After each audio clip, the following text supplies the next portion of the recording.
O homem que inspirou o fazedor de reis da Casa do Dragão derrubou um rei, colocou outro no trono, brigou com esse segundo rei e derrubou ele também para trazer o primeiro de volta. Tudo isso sem nunca usar uma coroa. Quando George Martin pegou emprestado esse apelido, ele pegou só o nome, porque o verdadeiro fazedor de reis fazia reis de verdade.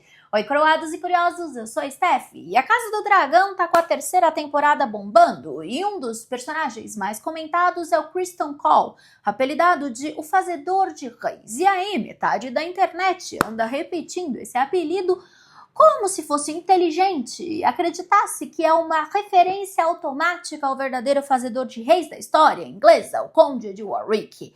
Só que os dois não têm quase nada em comum além do nome. Um manda e desmanda sozinho, muda o destino de um reino inteiro por conta própria. O outro cumpre ordens da rainha. Bora entender a diferença gritante entre pegar emprestado um apelido histórico e realmente fazer jus a ele.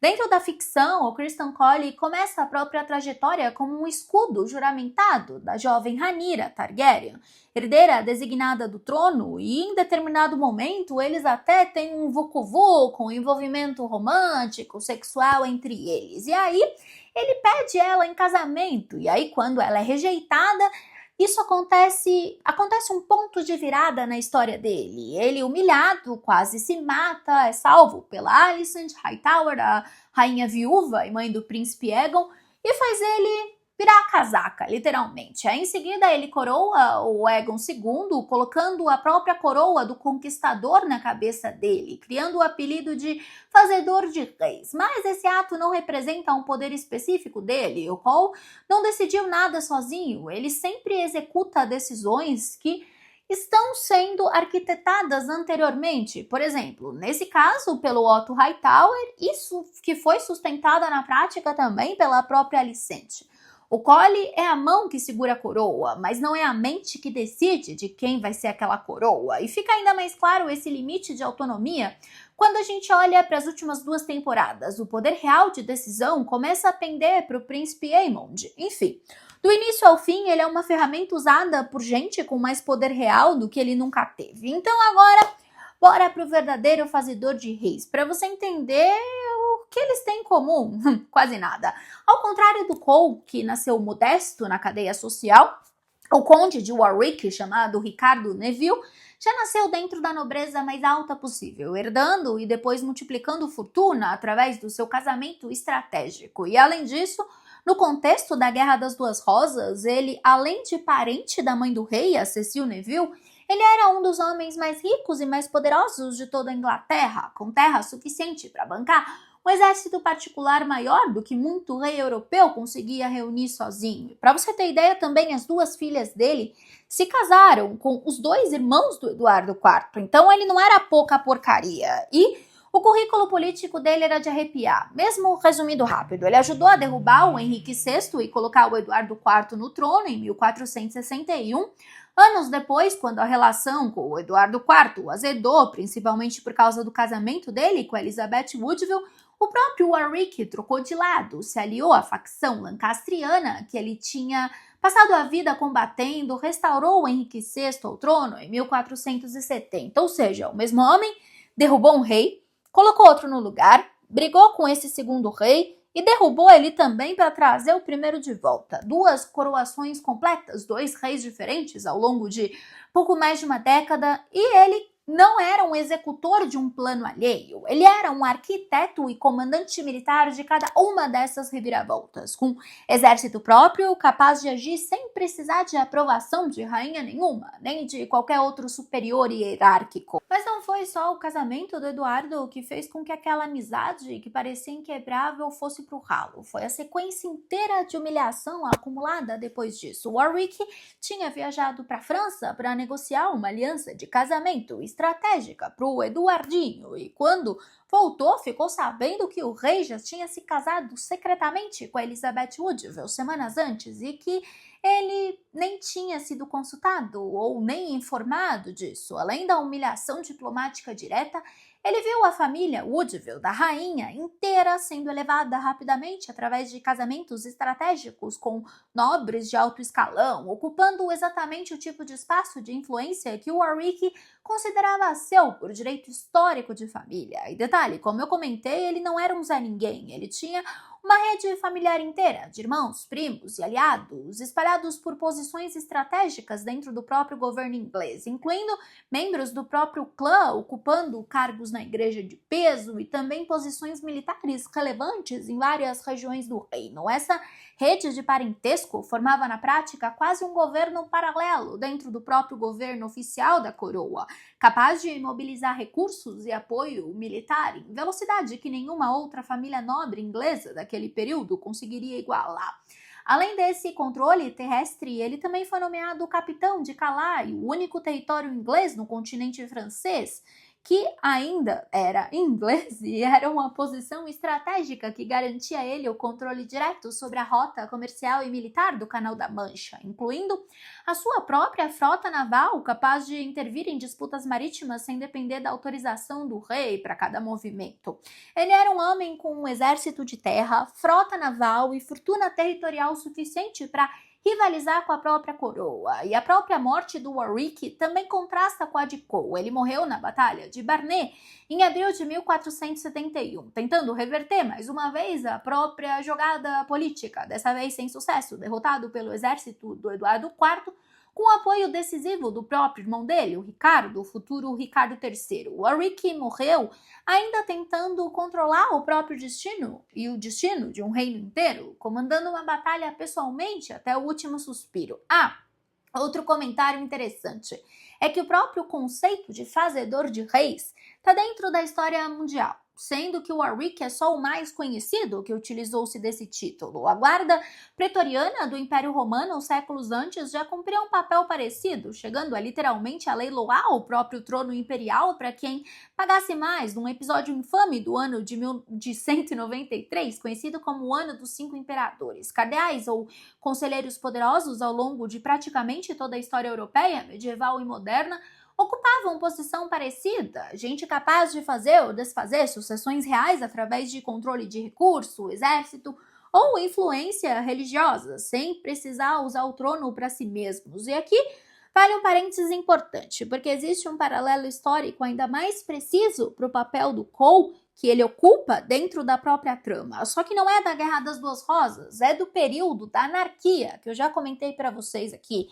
que foi a Guerra Civil Inglesa entre a Imperatriz Matilda e o primo dela, o Estevão de Blois, entre 1135 e 1154, que o próprio autor da Dança dos Dragões diz que é a guerra correspondente da série. E dentro dessa anarquia real existem dois personagens que juntos cumprem exatamente o papel que o Cole e o Otto Hightower dividem na ficção. O Henrique de Blois, o bispo de Winchester e irmão do Estevão de Blois, controlava o tesouro real e boa parte da influência eclesiástica que viabilizou politicamente a ascensão do irmão ao trono, tanto que historiadores descrevem ele como o fazedor de reis dentro daquela guerra civil específica. Esse seria o Otto Hightower real, o cérebro político por trás da usurpação do trono, controlando recursos e informações. E outro nome é William Corbel, o arcebispo da Cantuária, que coroou o Estevão fisicamente em dezembro de 1135, apesar de ter jurado anos antes apoiar a Matilda como herdeira legítima. Ele então seria o Christian Cole real, não o arquiteto da conspiração, mas a mão que executou o gesto físico de coroação, carregando para sempre a marca daquele ato específico. E olha a semelhança extra. O Corbel morreu menos de um ano depois de coroar o Estevão, chamado pelos cronistas da época de traidor.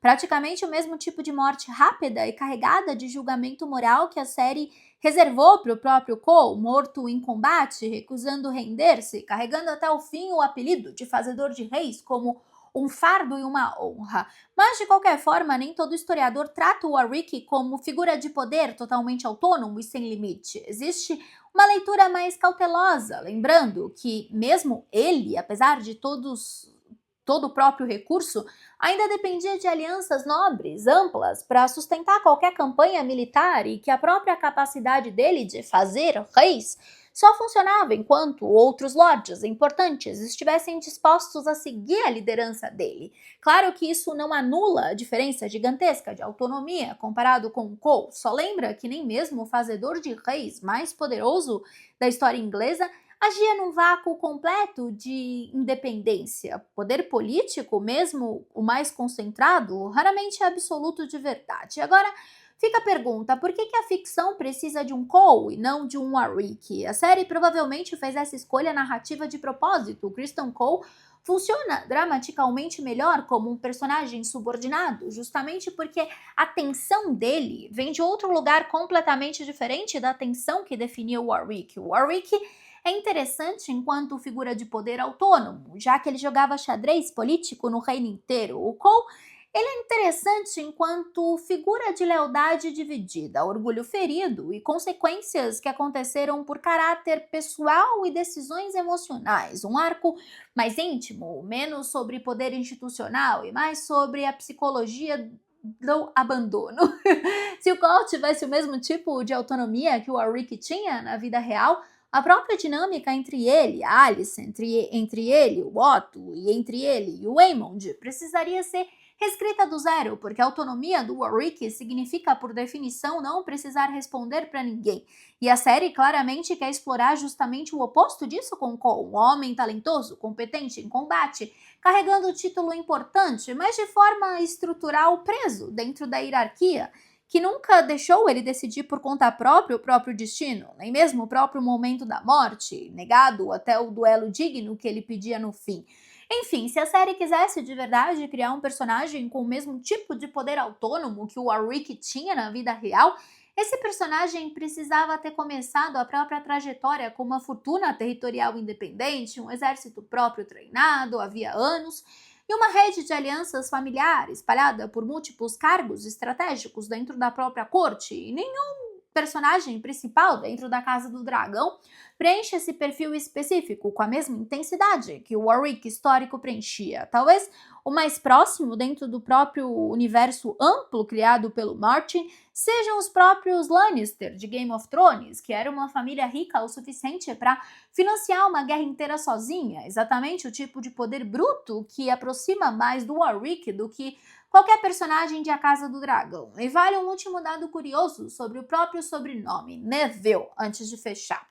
A família sobreviveu, apesar de tudo, através de outras linhas colaterais, além da de Warwick, continuando a exercer influência considerável dentro da nobreza inglesa pelas gerações seguintes, nome que aparece repetidamente ao longo de praticamente toda a Guerra das Rosas, associado sempre à manipulação política de alto escalão, mesmo depois que o próprio Warwick, o mais famoso representante daquela linhagem, já tivesse morrido em batalha havia décadas. No final das contas, mesmo com toda a diferença de escala de poder entre os dois, existe uma semelhança final, que a gente tem que reconhecer. Nenhum dos dois conseguiu, então, controlar completamente o próprio destino através da manipulação da coroa alheia. O Warwick morreu tentando reverter, mais uma vez, a própria jogada sem conseguir. O Cole morreu executando ordem alheia até o último instante, sem conseguir nem o duelo que ele pedia. Fazer rei, na prática, nunca garantiu para nenhum dos dois um controle sobre a própria história pessoal. E agora eu tô intrigada a fazer um vídeo sobre o Viserys e o rei Henrique I. O que vocês acham? E eu espero que você tenha gostado desse vídeo. Se você gostou do vídeo, se inscreve no canal, ativa o sininho e vira membro. Me ajuda a trazer conteúdos de qualidade para você todos os dias aqui. Nós temos então vídeos novos todos os dias, às 8 horas da noite. Um beijo grande e até amanhã para o próximo Steph Flix.